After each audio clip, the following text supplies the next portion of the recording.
ہوا تھا، ایک نوجوان ایک معاشرہ تھا جس کے پاس کافی بچے تعلیم حاصل کرتے، کافی بچے پڑھتے تھے.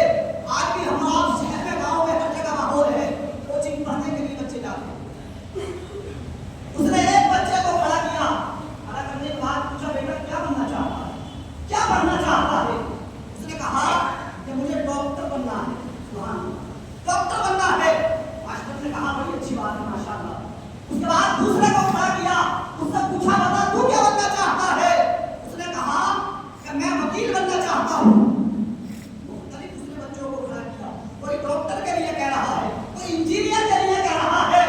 اسی درمیان میں اس نے ایک بچے کو کھڑا کیا. سبحان اللہ.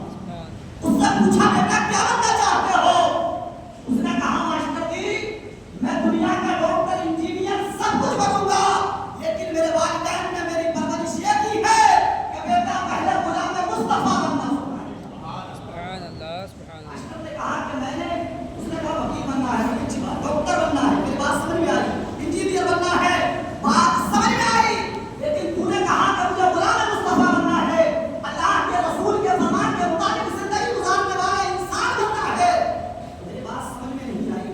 اس نے کہا بیٹا مجھے بتاؤ غلام مصطفیٰ بن کر کے کیا ہوگا؟ اللہ کا خوف دل میں آ جائے تو اس سے کیا ہوگا؟ اس نے کہا بچے کے چند جملے اگر آپ کے دل پر یہ اگر اس بات کا احساس ہو جائے تو انشاءاللہ بچے ڈاکٹر بھی ہوں گے، انجینئر بھی ہوں گے، ماسٹر بھی ہوں گے، وکیل بھی ہوں گے، لیکن سب سے پہلے وہ اللہ کی رضا حاصل کرنے والے ہوں گے. سب سے پہلے وہ غلام مصطفیٰ ہوں گے. ماسٹر کی فرق یہ ہے کہ جب ان کی والداؤں نے ان کی تربیت کی، جب انہیں پڑھایا، جب ان کے باپ نے جیسے یہ پیدا ہوئے تو آپ نے بتایا بیٹا اس نے اتنا پیسہ حاصل کیا ہے، تو ڈاکٹر بنے گا، اتنا حاصل کرنا ہے. ان کے والدین نے یہ انہیں سکھایا کہ بیٹا آج کم پیسے والے کی کوئی حیثیت نہیں ہے، آج جو پیسہ زیادہ کماتا ہے اس کی بڑی قیمت ہے.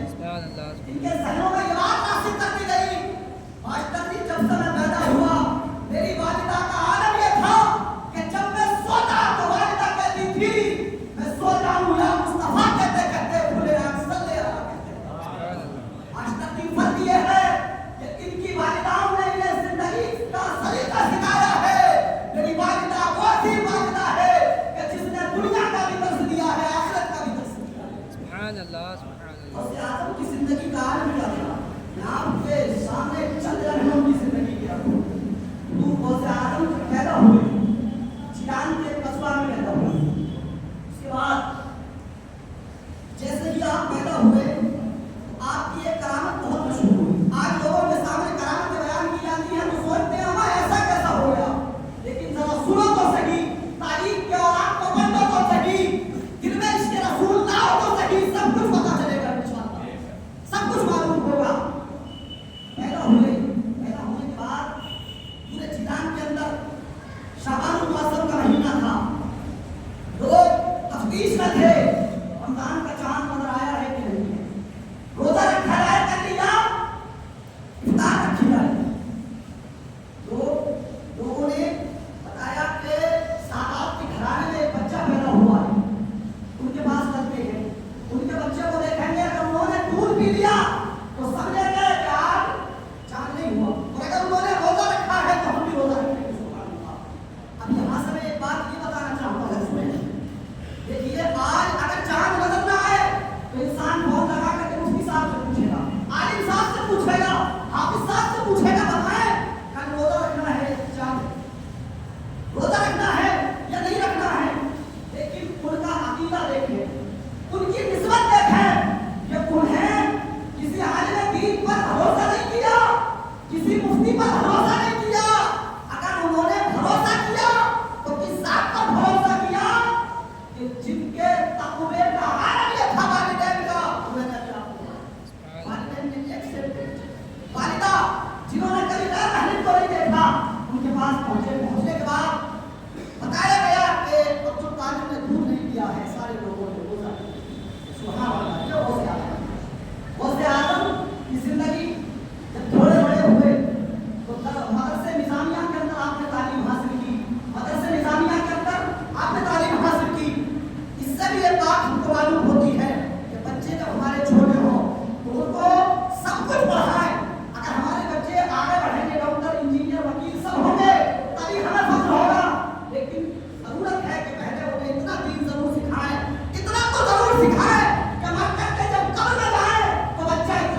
حضور غوث اعظم نے مدرسہ نظامیہ کے اندر تعلیم حاصل کی. اس کے بعد 25 سال تک پہلے تعلیم حاصل کی. آج جو یہ ہو رہا ہے مثال کے طور پر کہ آئیے ہم دین کی بات بتائیں گے, دین کی بات وہی بتائے گا جو آگے میں دین ہوگا. جاہل کوئی دین کی بات نہیں بتا سکتا. عالم ہوگا جب اسے معلومات ہوگی تبھی وہ آپ کو دین کی بات بتائے گا. سنیں میری بات. اس کے بعد پہلے تعلیم حاصل کی. اس کے بعد برج علوی نام ہے, برج علوی جنگل میں 25 سال تک حضور غوث اعظم نے اللہ کی عبادت, 25 سال تک عبادت کرتے رہے, مولا کو راضی کرتے رہے. اس کے بعد اللہ کی جانب سے حکم ہوا ہے تم قادر جاؤ بستی میں چلے جاؤ, دین کی تبلیغ کرو, لوگوں کو شریعت اسلامیہ پہنچاؤ. حضور غوث اعظم نے 70 شرطیں اللہ کی بارگاہ میں رکھی, 70 شرطیں. ملا علی قاری علیہ رحمۃ اللہ رضوان نے اس روایت کو بڑی تحقیق کے ساتھ بیان کیا ہے. 70 شرطیں حضور غوث اعظم نے اللہ کی بارگاہ میں رکھی. 25 شرطوں میں پہلی شرط یہ تھی, بولا جو اس عبد القادر کو ماننے والا ہو, جو اس عبد القادر سے محبت کرنے والا ہو, جو اس عبد القادر کے نام سے نیاز کرنے والا ہو, مولا میری خواہش یہ ہے کہ جو مجھ سے محبت رکھنے والا ہو, مولا میری ایک شرط یہ قبول کر لے کہ جو عبد القادر کو ماننے والا ہو جب دنیا سے جائے تو مولا ایمان کے ساتھ جائے. سبحان اللہ, سبحان اللہ. اب یہ بات سمجھ میں آئی کہ جو غوث اعظم سے محبت کرنے والا ہے, جو ان کے نام کی ریاض کرنے والا ہے, جو ان کے سامنے, جو ان کے لیے خراج عقیدت پیش کرنے والا ہے, اگرچہ دنیا سے کچھ لے کر کے جائے یا نہ جائے, سب سے بڑی دولت یہ لے کر کے جائے گا کہ جب قبر میں جائے گا تو ایمان کے ساتھ جائے گا. سب سے بڑی دولت ایمان کے ساتھ جائے گا. اس کے بعد حضور غوث اعظم کے بستی میں آئے. آنے کے بعد آپ درس نہیں دیتے, آپ درس نہیں دیتے. اللہ کی بارگاہ میں حدیث پیش کیا, خدا میں پڑھ گیا لکھ گیا لیکن میں درس نہیں دیتا ہوں. تو ملا علی قاری نے لکھا ہے حضور غوث اعظم رضی اللہ تعالیٰ عنہ کے خواب میں اللہ کے رسول تشریف لے کر آئے. سبحان اللہ, مصطفیٰ تشریف لے کر کے آئے.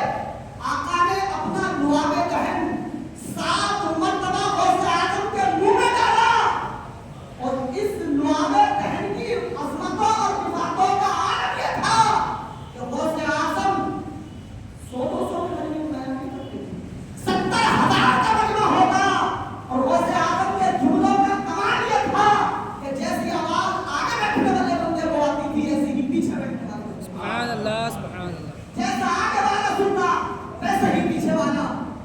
ایک بات یہاں پر میں بتاؤں, ہر ایک اپنا ذہن لے کر کے آتا ہے محفل میں.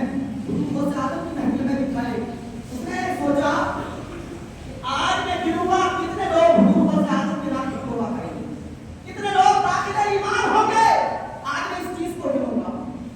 حضور غوث اعظم بیان کرتے جب خوف خدا پر بیان ہوتا تو حضور غوث اعظم ہی نے فرمایا کہ بے نمازی کو مسلمانوں کے قبرستان میں بھی دفن نہ کیا جائے. جو حضور غوث اعظم کی قدم ہے, غوث اعظم سے محبت کرنے والا بے نمازی نہیں ہوگا, غوث اعظم سے محبت کرنے والا بے ایمان نہیں ہوگا.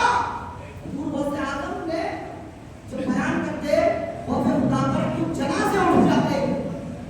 اللہ کی قاری نے لکھا کہ ایک بندہ آیا, اس نے سوچا کہ آج میں یہ بولوں گا کہ کتنے لوگ ان کے ہاتھ پر توبہ کریں گے. اس وقت کاٹھی باندھتا گیا وہ کمرے میں. حضور غوث اعظم کو بیان کر رہے تھے تو آپ کی نظر اس بندے پر پڑی اور کہا اے بندے کیا کر رہا ہے. اس نے کہا حضور یہ دیکھ رہا ہوں کتنے لوگ توبہ کریں گے. فرمایا یہ عبد القادر کے ہاتھ پر توبہ نہیں کر رہے ہیں, یہ اس کی کوئی حیثیت نہیں ہے کہ جو مذہب اسلام میں داخل کر دے. یہ تو اللہ کا فضل ہے, میرے جملوں کا کوئی کمال نہیں ہے, مصطفیٰ کے لعاب دہن کا کمال ہے کہ یہ لوگ توبہ کر رہے ہیں. اے بندے کانٹھے باندھنا چھوڑ دے, مصطفیٰ کے دین میں شامل ہو. سبحان اللہ, سبحان اللہ. یہ غوث اعظم کا کمال ہے. اس کے بعد حضور غوث اعظم رضی اللہ تعالیٰ عنہ نے 2 منٹ اور آپ سماعت کریں. حضور غوث اعظم بستی سے نکلتے ہو جا رہے, عیسائی تھا اور ایک مسلمان تھا.